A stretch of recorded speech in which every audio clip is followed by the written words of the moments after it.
Hello everyone, my name is Rabbi Lankry from Kilas Orachaim in Monsey, New York, and I'm here to share with everyone some beautiful insights that I hope will be able to transform and enlighten our lives. Vayeitzei Yaakov mi Beersheva vayelech Harana. And Yaakov left the Beersheva and went to Haran. And he's in search for a wife. And he finds the girl of his dreams, Rachel Imenu. But he didn't find exactly the father-in-law of his dreams. It was more like the father-in-law of nightmares. Lavan, we're introduced, the swindler, the scammer, the cheater. 1,000 times he ripped off Yaakov Avinu. But you know, as we read the parasha and we understand what's going on, somehow in our subliminal subconscious, in the back of our minds, we have this idea of, you know what, Yaakov, what comes around goes around. You did stuff to Esav, now it's time for you to get petch. And therefore, even though it's painful, we still can absorb it. For 1 second, we know Yaakov is the Isha Emes, and it's all about truth. So I want to go back and understand the divide between Yaakov and Esav, understanding how they're so different and what's so unique about Yaakov and what's so unique about Esav. So here we are. Isaac is praying for a child and Rivka is praying for a child, and all of a sudden she's pregnant and she feels pains and she doesn't know she's having twins. But Telech Lidrosh Elokim, she goes asks the prophets of the day, and they told her that you're going to have 2 children. And all of a sudden, Mazel Tov, they gave birth, and here's a boy by the name of Esav. Why do they call him Esav? Because he was so hairy. Wow, I know hairy people, but that's not their names. But nevertheless, everybody, when they saw this kid come out, the most predominant aspect of him was he was red and he was hairy. So they called him hairy. Hairy in Hebrew is called Esav. Okay, now let's go move on. Here comes out Yaakov holding on to the ankle of Esav. And what do they call him? Yaakov. What is Yaakov? Ankle. I know in Yiddish they'll call him Yankel. But at the end of the day, why is this the essence of a person? When we look at people's names, we're looking at the essence of who you are. You know who I am? I'm an ankle, or an ankle holder. Why is it so important? Why is it so significant? As Yaakov lives through life, and he's called ankle, he's confronted by 2 different episodes. He buys the birthright from his brother Esav, which we don't understand. How is it possible to buy a birthright? And secondly, when it comes to the blessings of his father, he goes in and takes the blessings before Esav does, based upon the fact that he bought the birthright. But you can't buy a birthright. And this is the man of truth. How do we understand this? So let's back up and learn a little biology. Yaakov's name was given to him by God, and was also given to him by his father. Esav's name was given to him by everybody, based upon their physical attributes. The importance of being Yaakov, the ankle man, is like this. You see, in our world, where we don't know the secrets of a person, the way we define who's the firstborn is by whoever comes out first. So it's seemingly that Esav is the firstborn. But if you look into the depths, like Chazal tell us, that the process of conception in the application of fraternal twins, not identical twins, and obviously here they were not identical twins, is that the first child in conception is the second child to give birth to.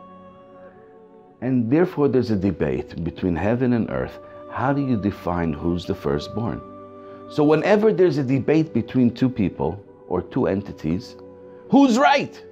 So in the Torah we have a concept, Heim v'heim divrei Elokim chaim. They're both right. And the reason why they're both right is because they're talking about 2 different dimensions of the same thing.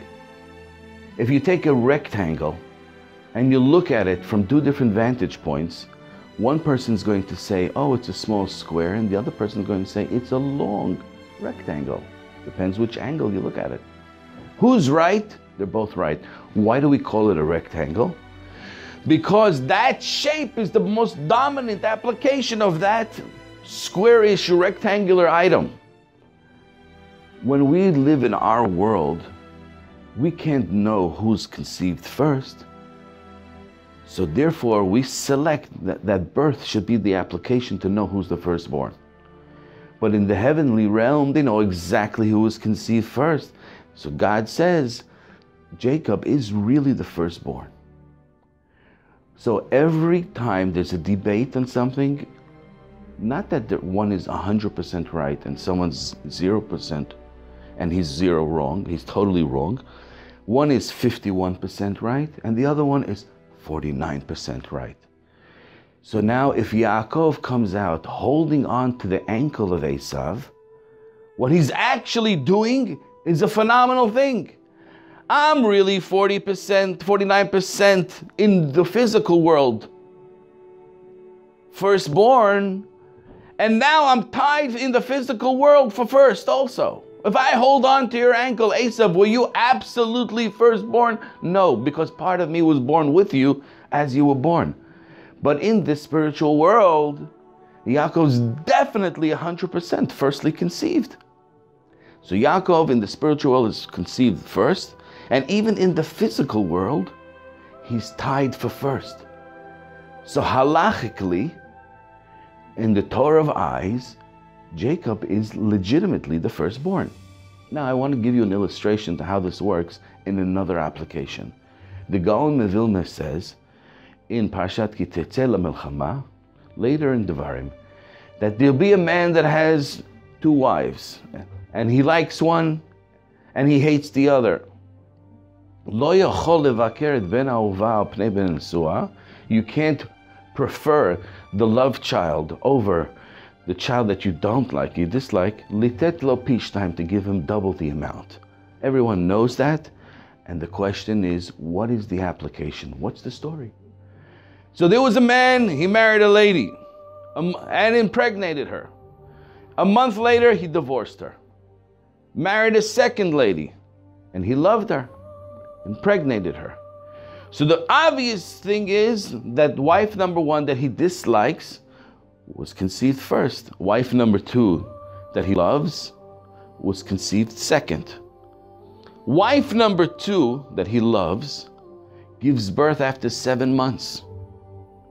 Wife number 1 that he dislikes gives birth after 9 months. So who's the firstborn? The firstborn goes according to conception. And the Torah tells us, Lo yochol levaker et ben ahuva, you can't prefer the loved child over the child that you disliked. Litet lo pishnayim, that he should receive double the amount, because the advantage of a firstborn is to receive double the amount. So here, obviously, the Torah is illustrating to us, when it's conceptually understandable by humanity, who is the first conceived, because it's 2 different wives, we go according to conception. But when it's twins, we cannot comprehend it, so we can't define conception. But God can define conception. And therefore, unequivocally, absolutely clearly, Yaakov Avinu is the firstborn. Because he's the firstborn, he has entitlement of getting the blessings of being a firstborn. So now what happens is, a man of truth, what does he do? A man of truth, he understands that even though I am right, but you, who is my counterpart, and you think that I am wrong, I'm going to do whatever it takes, because I care about truth, to console you, to give you whatever you want, that even your perception of what is the truth should be paid for, should be compromised. Esav is not the firstborn. Yaakov is the firstborn. Esav perceives himself as being the firstborn. Yaakov says, let me pay you off. just to relax you, because you understand that you're really not the firstborn, but you want to make a claim to it.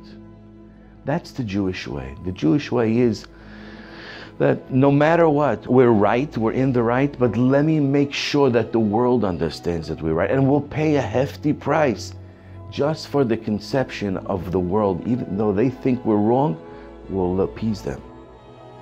And Yaakov does that with the blessings. Yaakov does that with Esav, with the firstborn.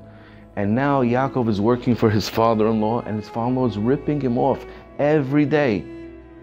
The man of truth is tolerant. He understands he'll get his last laugh. He understands that the truth will be with him and he'll prevail. And he perseveres for the sake of truth. That is my grandfather and our grandfather, Yaakov Avinu, the man of truth. No matter what, how painful it is, he'll pay the price so that the world will conceive and understand the truth. And that is because he was really the firstborn. Thank you. Thank you for watching. Please click right over here to subscribe to our other videos that will be coming shortly. Thank you.